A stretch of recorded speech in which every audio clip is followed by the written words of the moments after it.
രവീന്ദ്ര, ഞാൻ പറഞ്ഞു മറക്കണ്ട. കൊണ്ടുവരാ.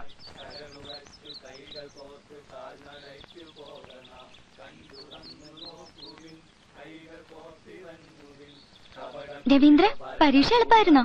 എളുപ്പമായിരുന്നു. രവീന്ദ്രനോട് എത്ര പറഞ്ഞാലും കേക്കത്തില്ലല്ലേ? എന്ത്? ആ കൊച്ചിനോട് വലിയ കൂട്ടു വേണ്ടെന്ന് ഞാൻ പറഞ്ഞല്ലേ. അവനും അവന്റെ വീട്ടുകാരും കമ്മ്യൂണിസ്റ്റുകളാ.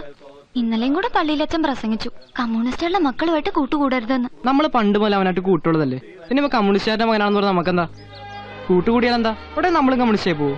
പിന്നെന്താ, കൂട്ടുകൂടണ്ട, ചുമ്മാ വർത്താനം പറഞ്ഞാ മതി. അവര് നമ്മൾ അവരുടെ കൂട്ടത്തിൽ ചേർക്കും. അമ്പലവും പള്ളിയൊക്കെ പൊളിച്ചു കളഞ്ഞ് ഫാക്ടറി പണിയാൻ നടക്കുന്ന കൂട്ടരാ. അവരോട് കൂടുന്നവരെ ഒന്നും പള്ളി കയറ്റത്തില്ലെന്നാ പള്ളിയിലച്ഛൻ പ്രസംഗിച്ചു. ഇപ്പോഴും നിങ്ങൾ എന്നെ പള്ളി കയറ്റത്തില്ലല്ലോ. അതിപ്പോഴല്ലേ, എന്നാലും പള്ളി കയറാതെ പറ്റത്തില്ലല്ലോ.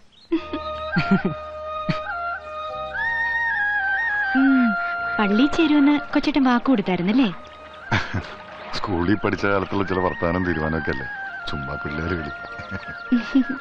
പഠിച്ച കള്ളനാ. പുതുമണവാളനും മണവാട്ടിയും കൂടെ എവിടെ പോയിട്ട് വരുവാ? മിത്രക്കരിയില് കാർത്തിയാനായിട്ടൊരു പേരമ്മയുണ്ടോ അവിടെ? കൊച്ചേട്ടനും കൂടെ ഞാൻ ആലപ്പുഴ വരെ പോവാ. പിന്നെ രണ്ടുപേരും കൂടെ സൗകര്യം പോലെ വീട്ടിലോട്ടൊന്ന് വരണം. സരസമ്മ നിങ്ങളുടെ വരവും നോക്കി ഇരിക്കുക. അവക്കെ നിങ്ങളുടെ കല്യാണത്തിന് വരാൻ പറ്റത്തില്ല, വലിയ വിഷമമാ. അവധി തീർന്നേക്ക് മുമ്പ് വന്നേക്കണേ. എന്നാ പിന്നാട്ടെ. എവിടെയായിരുന്നു ആ കൊച്ചിന്റെ വീട്? അവിടെ കുടികിടപ്പുകാരായിരുന്നു. എന്നിട്ട് പിന്നെ കുറച്ചാൾ കഴിഞ്ഞപ്പോൾ ഒരു സമരം ഉണ്ടായി. സാറാമ്മയുടെ അപ്പന് ഈ സമരക്കാരോട് കൂടി ചേർന്നു. അതിന് താമസ സ്ഥലത്ത് നിന്ന് ഒഴിഞ്ഞു കൊടുക്കണമെന്ന് ആ സ്ഥലത്തിന്റെ ഉടമസ്ഥൻ പറഞ്ഞു.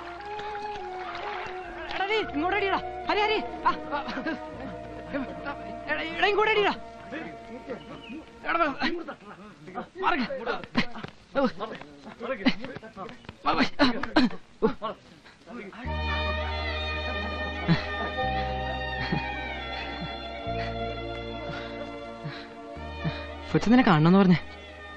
കണ്ണ് കിട്ടാതിരിക്കാൻ ഞങ്ങള് താമസം മാറി പോവാ മലബാറിന്. അവിടെ ഞങ്ങളുടെ ഒരു ഇളയമ്മയുണ്ട്. പിന്നെ വരില്ലേ ഇങ്ങോട്ട്? ഇവിടുന്ന് ആരെങ്കിലും വന്ന് മിന്നെ കെട്ടിക്കൊണ്ടുവന്ന.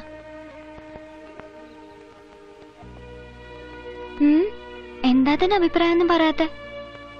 ഞാൻ വരും. മതി, ഇനിയോട്ട് വന്നില്ലേലും കുഴപ്പമില്ല. വരുമെന്ന് പറഞ്ഞല്ലോ. ഇനി വന്നില്ലെങ്കിലും കണ്ടില്ലെങ്കിലും എന്നെ മറക്കുവോ? മറക്കാതിരിക്കാൻ ഞാൻ ഒരു വട്ടം തരാം, എന്റെ ഓർമ്മയ്ക്കായി.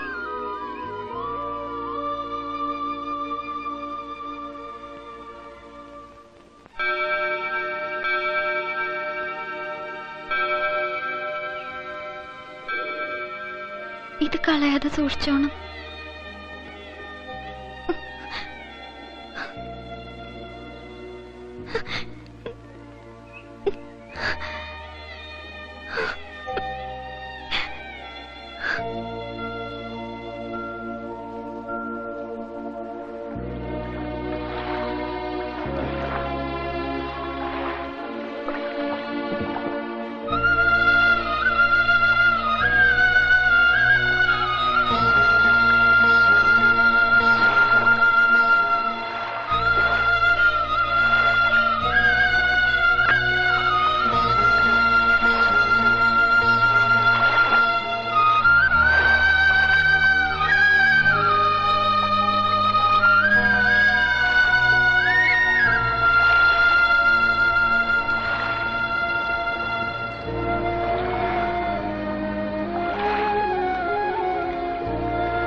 ബഹുമാനപ്പെട്ട നാട്ടുകാരെ, പരമോന്നത നീതിന്യായ കോടതി ഒരു സംസ്ഥാന മന്ത്രിക്കെതിരെ കോടതി അലക്ഷ്യത്തിന് കേസെടുത്തിരിക്കുന്നു. ആരും കൊണ്ടൊരു കേസ് കൊടുത്തതല്ല, കോടതി സ്വമേധയാ കേസെടുക്കുകയായിരുന്നു.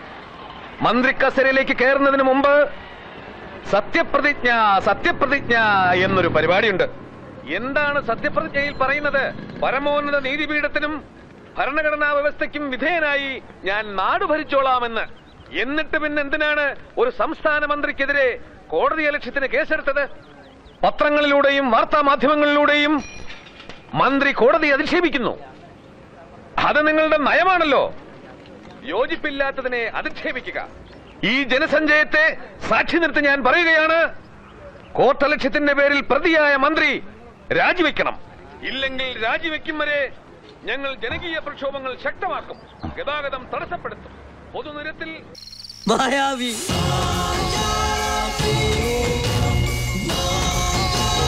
Thank you.